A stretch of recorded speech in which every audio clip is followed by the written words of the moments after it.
Hello, Big Brother fans. Sorry, I just figured out that there was a noise. There was a rattle going on, and I couldn't figure out where it was, and I just figured out that last moment.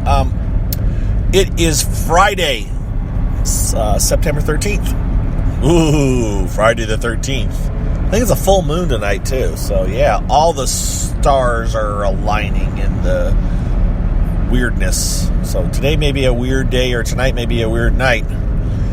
Won't be in the Big Brother house, because we pretty much know exactly what's going to happen.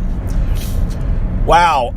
When I recorded my CarCast yesterday morning, I have to admit I was going on information I'd read online. I had not closely gone back and watched anything, because frankly I didn't have time, and it all had happened at like 4 in the morning, Big Brother time. So I hadn't seen it.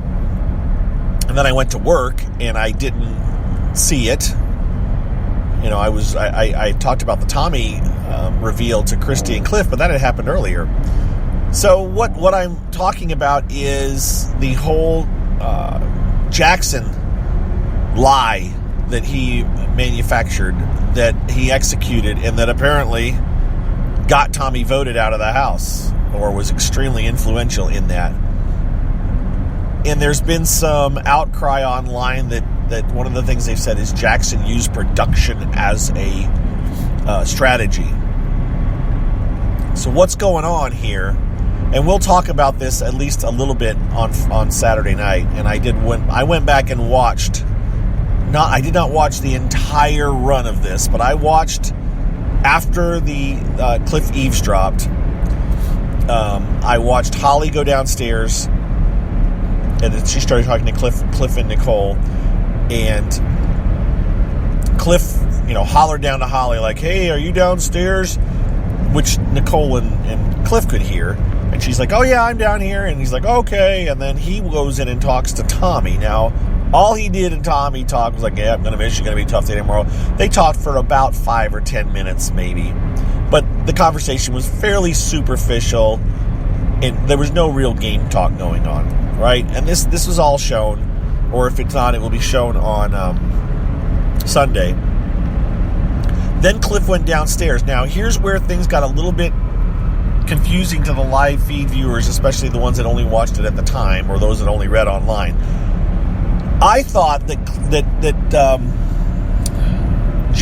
Jackson went straight from talking to Tommy downstairs and ran right into the RV room. But at some point when he was heading downstairs, he got called to the diary room. And we didn't hear it. I couldn't hear it on the feeds. But they must have just paged him and said, come to the diary room. And so he stuck his head in either the downstairs or the upstairs diary room. I'm not sure which one. And it sounds like it was just a very little brief thing of, we saw you eavesdropping, Jackson. And he's kind of, yeah. And something like to that effect. And then he headed right back out and went on to talk to Cliff and Nicole. Now, perhaps he said, "Look, guys, I need to go talk to them right now, so let's not do this right now, please." I'm guessing. I'm only guessing that's what happened.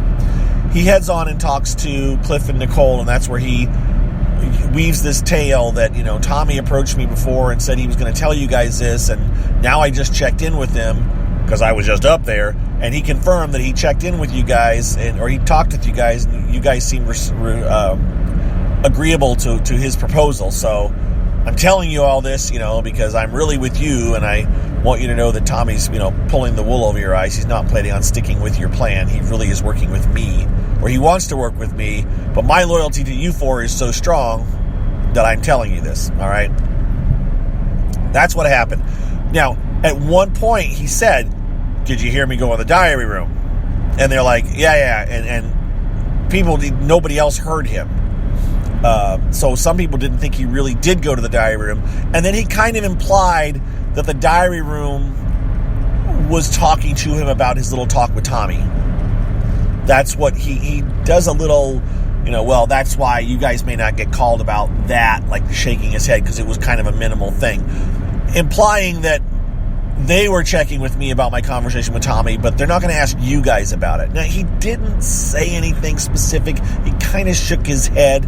He's not like he said, this is exactly what happened. And that's why I don't think he was ever called out for using the diary room as a strategy. He pretty much just implied that maybe that's why he went in there. But he could have done exactly what he did without mentioning the diary room. And I don't think it made his argument any stronger or convinced Nicole and Cliff any more than it would have if he hadn't said anything. So I didn't really look at it as using the diary room or using production as a strategy. He basically did this all on his own, as far as I'm concerned, because he eavesdropped. Now, we didn't get to see all of yesterday's live feeds that happened, because Nicole said, I'm going to go talk to the diary room, and then the feeds went down. Or no, we're going to have a house meeting, and then the feeds went down. So it's possible that during all of that yelling and arguing between Tommy and that Jackson said, hey, I even went in the diary room and we talked about it. But I don't think he would, because I think at that point Tommy would say, all right, well then let's go to the diary room and talk about it and see if you actually did. So I don't think Jackson would bring that up, because Tommy could call him out for it. All right, so that's what happened. We don't know what happened in the hours leading up to. We don't know about the fight, although I did get some audio of Jackson talking about what could happen in the fight. Late after he'd finished this whole conversation with Cliff and Nicole, he said, if things get hairy tomorrow, if we have a meeting and things get blown up, I'm going to do this. I'm going to say this and this and this, and I'm going to tell Tommy he should own it. And I guess that he did actually say own it to Tommy. Whether we'll see it on the show or not, I don't know. But we have audio of Holly and Jackson doing a bit of pre-house meeting prep late last night. That's as good as we could get. I'm really annoyed that they shut the feeds down that long yesterday. Although they are traditionally down for quite a while, I'm still annoyed that they intentionally did not let us see some of that stuff. I know why they didn't do it, but I'm still really freaking annoyed, because in their mind, they think that if we see it, we aren't going to watch the show and the ratings aren't going to be as good. And frankly, in this particular instance, they may have a point in that this was a very explosive thing, and Julie did have the opportunity to say, you can see the actual stuff on Sunday. But the problem is we don't see all the other stuff, and there was a lot of stuff. They're going to show us 10 minutes of a fight that went on for several hours yesterday, and I would watch all several hours. All right, you've heard enough about this. Let's talk about the post-show. So it looks like Holly and Jackson made a promise to Cliff and Nicole that if Holly stayed, they would follow the same things that Tommy was promising. They would throw the head of household to Nicole or Cliff, and they indeed did. Now, Jackson apparently made a separate promise after. I know it was after or before. We're not sure exactly when it happened. I know at least Cliff and Jackson reaffirmed it after, but now that Holly was head of household, because, now that Nicole was head of household, and by the way, Holly was second down. Cliff went first, then Holly. Holly went down right as the feeds came back on last night. So it lasted about 7 or 8 minutes. And yes, I would call that the shortest endurance competition, although people have pointed out, Big Brother 7 with Mike Boogie and Janelle. But that was, and Erica, but that was part one of a three-parter. So I'm just saying, well, technically that wasn't a one competition. Someone didn't win head of household in 7 minutes. They won that one part of it. This was from 0 to head of household was the shortest amount of time as far as I can recall. All right. For an endurance, for an after show kind of competition. So Nicole's head of household. Cliff and Jackson have a conversation. They agree, I think they even shook hands, that they will, basically they're agreeing that Jackson will get rid of Holly if he wins power veto. That he will he will vote Holly out. Which, I don't know if Jackson would keep that promise. And Cliff promises to take Jackson to the final two. They promise to take each other to the final two. But Cliff's already said that he won't keep that promise. He'll probably take Nicole. So take those promises for what they're worth. We'll have to wait and see. What else? Cliff, yeah, so it sounds like unless Holly wins the power of veto, she will probably get evicted next. But again, Jackson may not be, keen on keeping his word. He may be ready to be done with it. I don't know. Hard to tell. That's what's up for now. I mean, there's a lot more you can talk about. There's a lot other, nuances and stuff, but I don't feel like it right now. Sorry. No, you guys haven't missed much. I mean, as far as those of you that are just listening to me, I'm not leaving anything major out. I have not watched Tommy's follow-up interview. It will be interesting after the eviction happened, when the feeds came back, after the head of household was done. Jackson was still maintaining that he didn't lie, that this really happened, and they'll see it on the feeds and everything. So Jackson is ready to take this lie all the way to the end, and Holly is fully complicit on it. She knows, and she's going to go along with it. So I doubt it comes out. But Tommy, of course, will be saying he lied, and now Tommy has no reason to, do that. Now the question is, will the jury respect Jackson's lie, or will they be pissed off about it? But now, and the other question is, will Tommy tell the house about him and Christy's relationship and that he outed it? I don't know.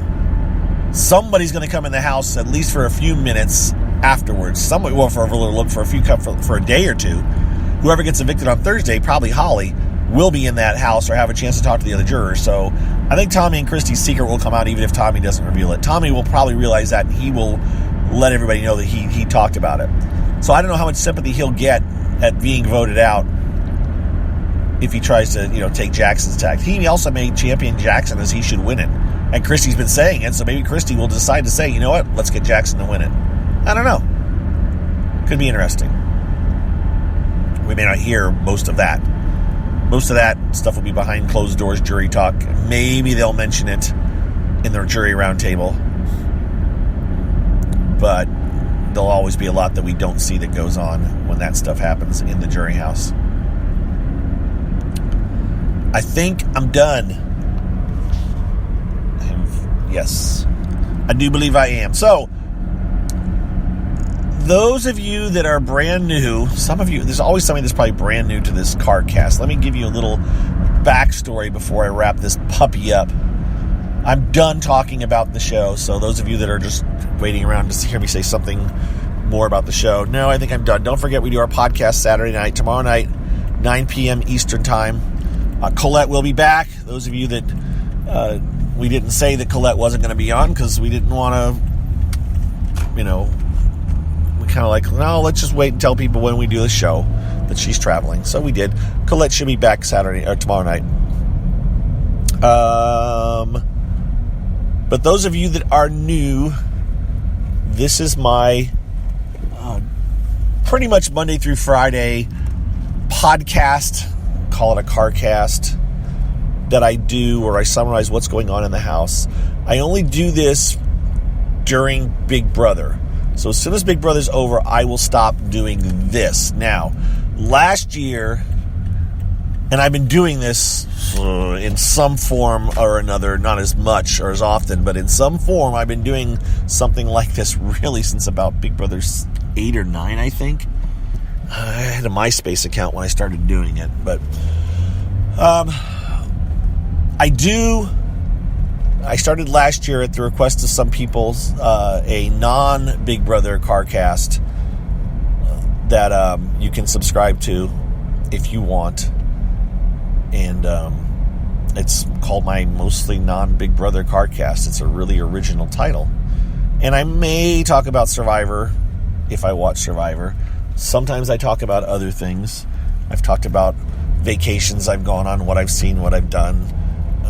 So it's more personal, but some people really enjoy listening to me talk to myself. So, hey, they had me make up a Patreon account for it. And so there's a Patreon account for it. And that's what I do. So you guys are more than welcome to check it out. I'll talk more about it the next time I get ready to do one. I won't be doing one yet for another couple weeks probably. And that's it, I think. I do think that's it.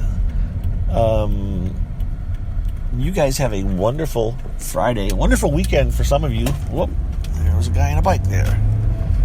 Didn't hit him, didn't even come close. He just popped out of my blind spot.